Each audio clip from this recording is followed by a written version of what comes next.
Hello भाई, नमस्कार, good morning. आप सभी का स्वागत है मोबाइल पाठशाला के यूट्यूब चैनल पे। सीएचएसएल का एग्जाम बस आने वाला है, बस ज्यादा नहीं है, तुम्हारे द्वार पे खड़ा है। कैसे?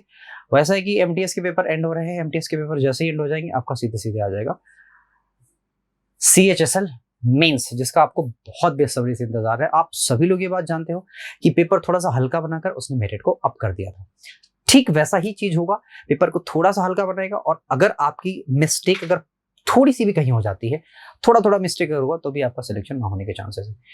जैसा तुम अभी रो रहे थे कि वो मेरिट बहुत हाई गई है, मेरे कम नंबर है, तो पेपर का लेवल तो भी तो देखो, पेपर का लेवल कितना ईजी था। बात समझ रहे हो? तो ऐसे ही करो और लगातार बढ़ते रहो आगे। जैसे मान लो अब इस टाइप का अगर सवाल आ जाए तुम्हारे एग्जाम में और तुम अगर ना कर पाओ, तो वो सोचो जो मोबाइल पाठशाला पे बच्चा पढ़ रहा होगा, वो खटक से 1 सेकंड में, मतलब ज्यादा से ज्यादा टाइम लेगा तो 10 सेकंड में तो करके चला ही आएगा। पता नहीं समझ में? जैसे ये क्यूब क्यूब है, तो आपसे बोले कि बताओ कि अगर एन नेचुरल नंबर के क्यूब का अगर सम पूछ रहा है तो उसका फॉर्मूला क्या होता है? तो फॉर्मूला याद रखना हमेशा ये होता है कि n+1/2, और इसी का क्या होता है? स्क्वायर। जो पढ़ रहा होगा बच्चा इससे कर देगा। आपको पता है एन की वैल्यू कितनी है? 10, यानी कि सबसे लास्ट वाला नंबर की बात नहीं, 1 2 3 4 जोड़ोगे तो कितने नंबर है? 10। तो 10 गुणा 11 बटा 2 और टोटल पे स्क्वायर। आप ये भी मानोगे कि ये हो जाएगा 5 के 11 25 55 हो जाएगा। 55 का स्क्वायर करना हर बच्चा जानता है। कैसे? 5 का गुणा 5 में ही 25, और इसमें 1 बढ़ा दो 6 हो जाएगा, और 6 का उसी में गुणा कर दो, यानी 6 25 30। तो 30 25 आपके सवाल का राइट आंसर। समझ गए? समझ गए ना? चलो बहुत बढ़िया। यहां देखो सवाल, सिंप्लीफिकेशन का सवाल है। 17 दूना 34 होता है, 2 बचा, 2 दूना 4, 4 4 8। इजी सवाल था। ऐसे सवाल 1 2 आ जाएंगे आपके एग्जाम में, 1 2 सवाल तो एग्जाम में आते ही हैं। वो इसलिए आते हैं क्योंकि जो बच्चा एकदम झंड है ना, वो भी करके आ जाए। ठीक है, मतलब जिसका मैथमेटिक्स बिल्कुल ही खराब है, वो भी ऐसे सवाल वो करके आ जाए। और जरा कह रहा है इसका एलसीएम देखो, आपको याद होना चाहिए। अगर आपसे पूछे कि एचसीएफ बताओ फ्रैक्शंस का, एचसीएफ बताओ फ्रैक्शंस का, तो हमेशा जो एचसीएफ आप लगाओगे तो ऊपर वाले का एचसीएफ लगाओगे, ऊपर वाले का एचसीएफ, ऊपर वाले का एचसीएफ बटा नीचे वाले का एलसीएम, नीचे वाले का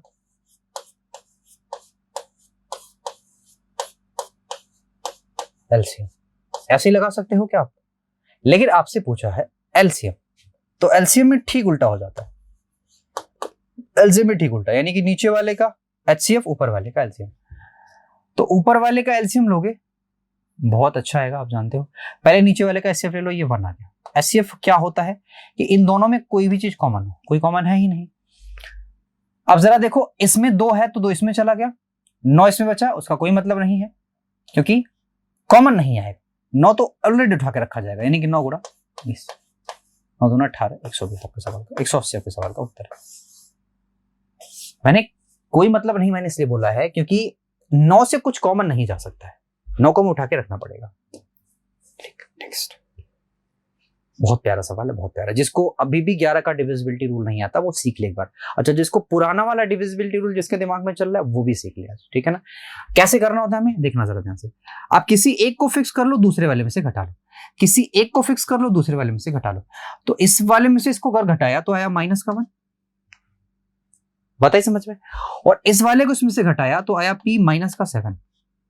अब इन सभी को जोड़ दो और इसको या तो 0 के बराबर कर दो या 11 के बराबर कर दो, सिंपल सी बात है। तो मैं चाहता हूं कि आप इसको 0 के ही बराबर करो। क्यों? क्योंकि यहां पे माइनस मिलने वाला है। P -8 that is equal to 0 के, तो P की वैल्यू कितनी होगी सर? 8 के, यानी 8 ही वो वैल्यू है जिसके लिए ये नंबर 11 से डिवाइड होगा। ये नया है, बिल्कुल लेटेस्ट है, बिल्कुल लेटेस्ट है। अब ये सवाल देखो, ये सवाल देखो, कितने बच्चे इसको कर सकते हैं? आपसे बोला है इसका मान क्या होगा। यार मुझे ऐसा लग रहा है, पर्सनली मुझे ऐसा लग रहा है कि यहां हो सकता है मल्टीप्लाई, ठीक है, यहां हो सकता है मल्टीप्लाई। अब ये दोनों स्क्वायर में है तो आप समझते हैं इस चीज को कि 7 3 10 के 0 हो जाएगा, 3 2 5, और एक 6, ठीक है। और अगर यहां पे अगर गुणा है तो वो भी ठीक है, अगर प्लस है तो वो भी ठीक है। अभी हम देखते हैं इसमें क्या हो सकता है। मुझे तो यहां दिख रहा है सीधे सीधे कि 6 छक्के 36 हो। तो अब बताओ, सिंपल सी बात, अगर यहाँ पे अगर गुणा हो जाएगा तो आंसर तो और बड़ा हो जाएगा। इसका मतलब यहाँ कुछ ना कुछ तो होना चाहिए, लेकिन ये नहीं हो सकता। अभी मैं देखता हूँ क्या होगा। आप पहले इसको सब्ट्रैक्ट कर लो। सब्ट्रैक्ट करोगे तो कितना आएगा? 14। 14 का मतलब कितना होता है? 14 का स्क्वायर 196। तो आप देखो जरा, एक ही ऑप्शन में मेरे पास ऐसा मिल रहा है कि 196 3796, एक ही ऑप्शन मिल रहा है। तो एक काम करो, यहां पे प्लस लगा दो। ये एक मिसप्रिंट था। क्या था? एक मिसप्रिंट। समझ गए? क्या बात है। आजकल के एरा का सबसे बेहतरीन सवाल है, हर एक एग्जाम में पूछा जाता है। बहुत ध्यान से देखना, बहुत अच्छी तरह से इसको हमें करना है। यार मैंने आपको बार बार बताया, जब कभी भी ऐसा बोले कि इनमें सबसे छोटा भिन्न कौन सा होगा, तो मैंने आपको बताया है एक तो ट्रेडिशनल तरीका होता है। वो कैसे है? वो ऐसे है कि आप सभी का एलसीएम ले लो। तो 8, 11 और 7, 8, 11 और 7, ये एलसीएम हो गया। ये ट्रेडिशनल तरीका है। अब 7 से काटोगे, 11 8 88, 88 में 3 का गुणा करो, 8 24 के 4, 8 24 सॉरी 25 26 के, मानते हो? ये पहला वाला।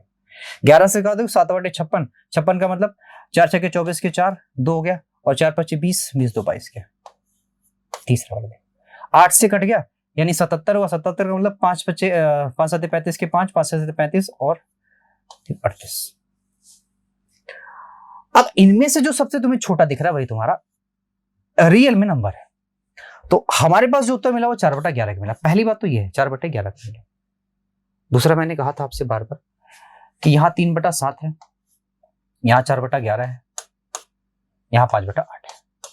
इसको निकालना है तो आप डिफरेंस ले लो, 4 के डिफरेंस ले लो, 7 के डिफरेंस ले लो, 3 के, और इन सभी को बराबर कर दो। तो सभी को अगर बराबर करेंगे तो 7 के 21, 21 तिया 63, है ना? 4 तिया 12, 12 चौके 48, 7 चौके 28, 28 पंजे कितना होता है सर? 140। पता है समझ में? मैंने क्या किया, इन सभी का एलसीएम लिया है, और मतलब ये जो डिफरेंस है इसको मैंने बराबर कर दिया।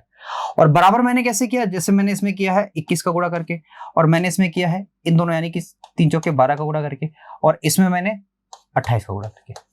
तो जैसे मैंने यहाँ 21 का गुणा किया तो इसमें भी कर दिया, 12 का यहाँ तो इसमें भी कर दिया, ठीक है। अब इसमें जो नंबर तुम्हें छोटा दिख रहा है वही सबसे छोटा है, बीच वाला सबसे छोटा था, ये छोटा। क्लियर है? चलिए नेक्स्ट। कह रहा पी क्यू आर मिलकर एक टंकी को 40 मिनट में पूरी तरह से भर सकते हैं। आपसे बोला है कि क्यू तथा आर मिलकर उस टंकी को 80 मिनट में भर सकते हैं। पी अकेला बताओ कितनी देर भरेगा? तो पहली बात तो ये कि सारे अगर मिल जाते हैं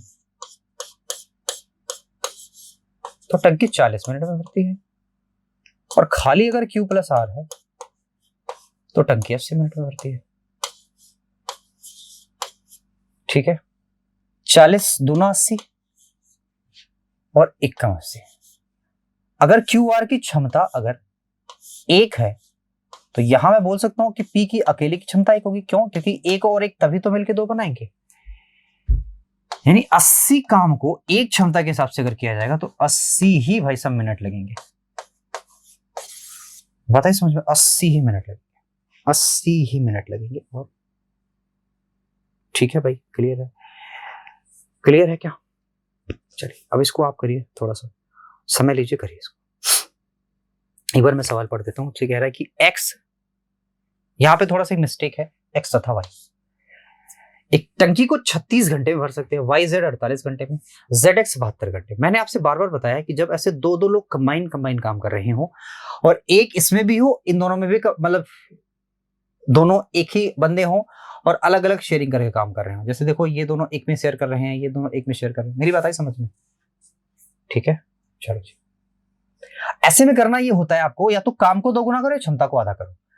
तो आप ऐसे करो, x plus y, y plus z, z plus x, मानते हो? और सभी का पहले एलसीएम ले लो। तो 72, 36, 48, मुझे लग रहा है कि 144 हो जाएगा, क्योंकि 92 तो होगा नहीं, तो 144 मेरे सवाल का एलसीएम हो जाएगा, ऐसा मैंने सोचा है। आप भी सोच सकते हो कैसे, मैं 72 को उठा लूंगा तो 72 का मतलब ये हो कि 12 छके 72, 12 और गुणा 6, तो 12 तो 12 चौके 48, इसमें भी आ गया, 12 तिया 36 में भी आ गया। अच्छा जी, अब हमारे पास 12 तो मैंने अलग से उठाया, मतलब 12 तो सब में था, वो तो हट गया।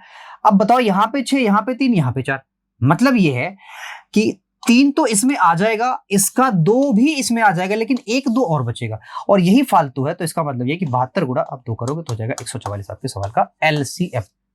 पहली चीज वो तो तुम्हें समझ में आ गया कि एलसीएम कितना होगा, 144। अब फटाफट क्षमता देखो, 36 से जब इसको गुणा करोगे, काटोगे, तो मुझे लग रहा है कि 4 आएगा। ठीक है, अब अगर आप उसको 48 से काटोगे तो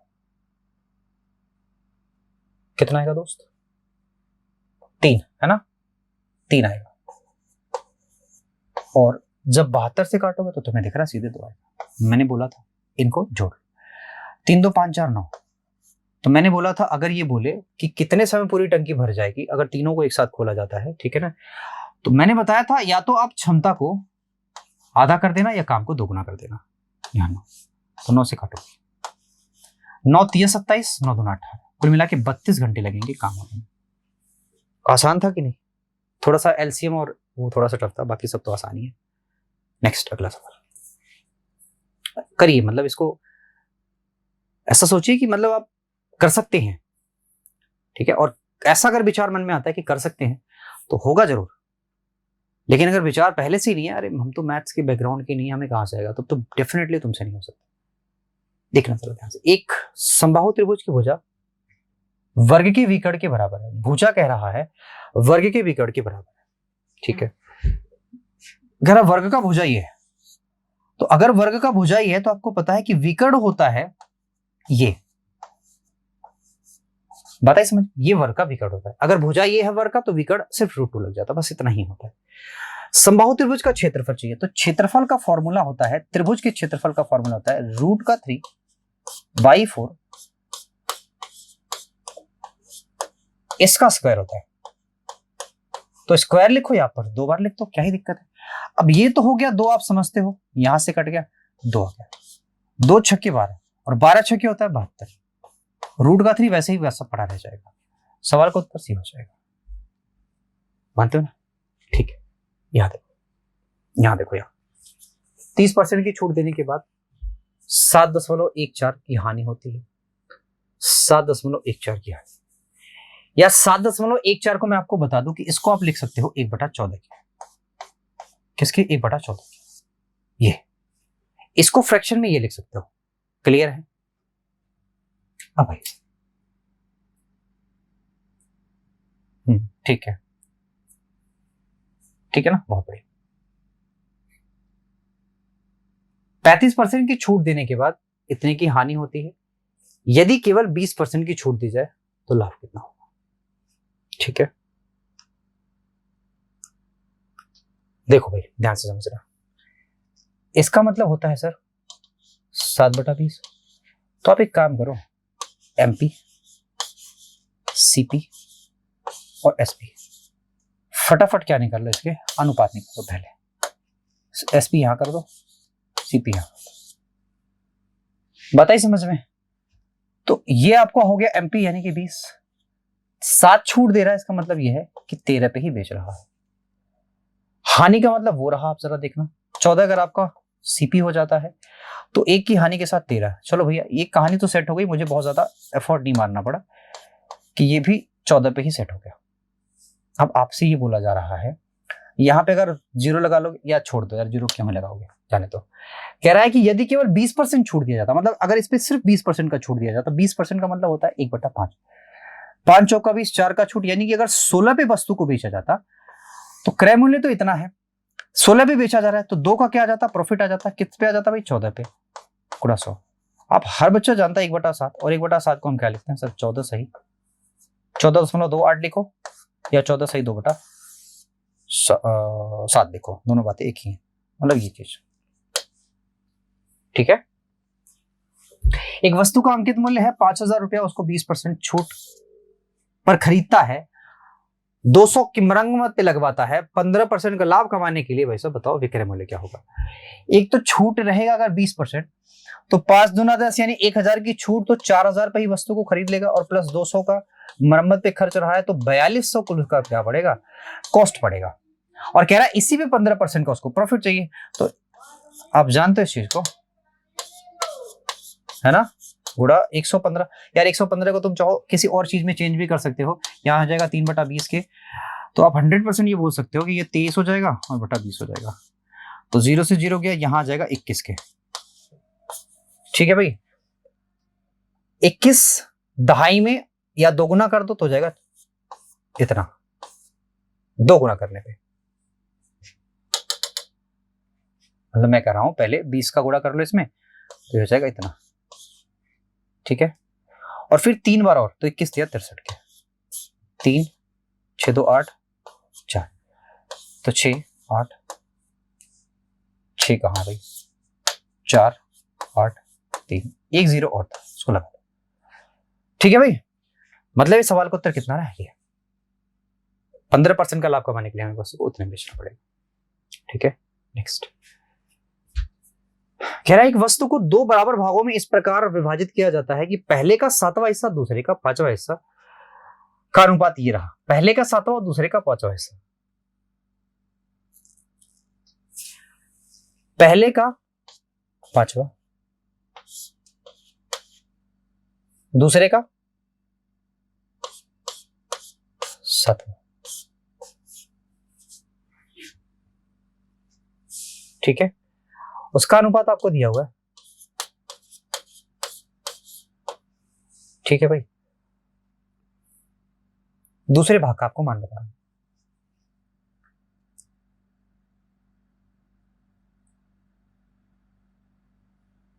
मैं यहां भी बोल सकता हूं कि फर्स्ट यूनिट बराबर किसके होगा, 25x के, और सेकेंड यूनिट बराबर,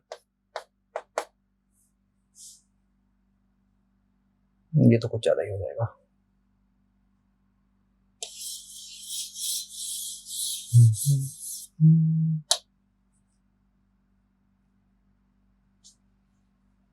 पहले भाग का 5वां हिस्सा दूसरे भाग का 7वां हिस्सा।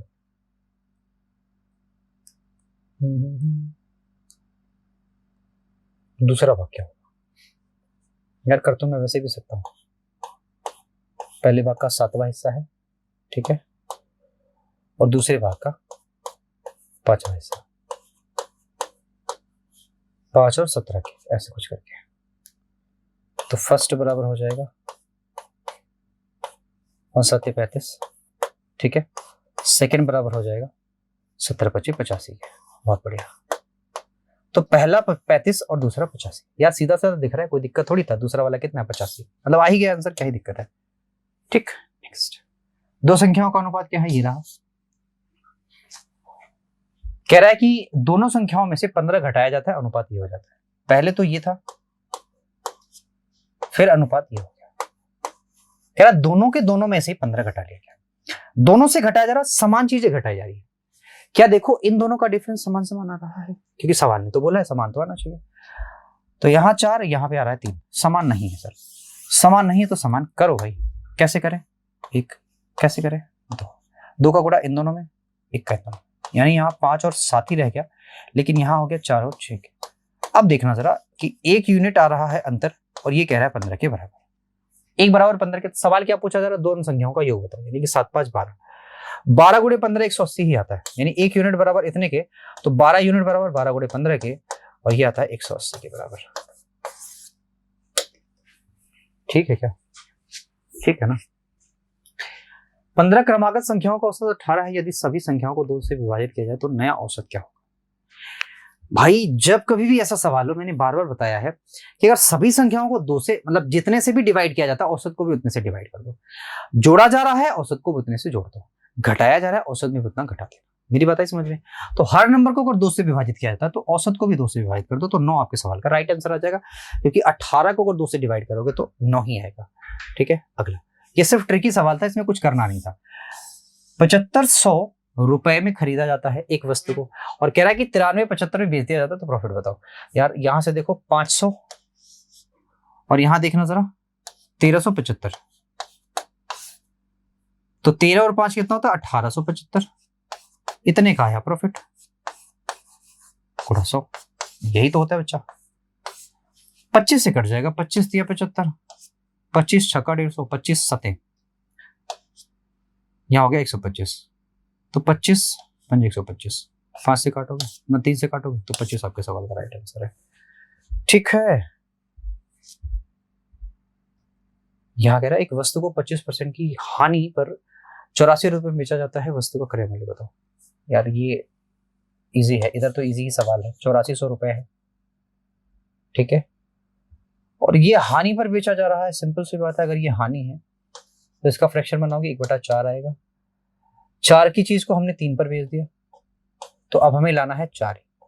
अब हमें लाना 4, 3 नहीं लाना 4 लाना, क्योंकि हमें क्रय मूल्य चाहिए। तो 3 से काट दो इसको, 3 दूना 6, 3 8 24, 28 गुणा 4, 28 गुणा 4 कितना आता है 4/32 के 2 आ गया, 4 दूना 8 और 3 11।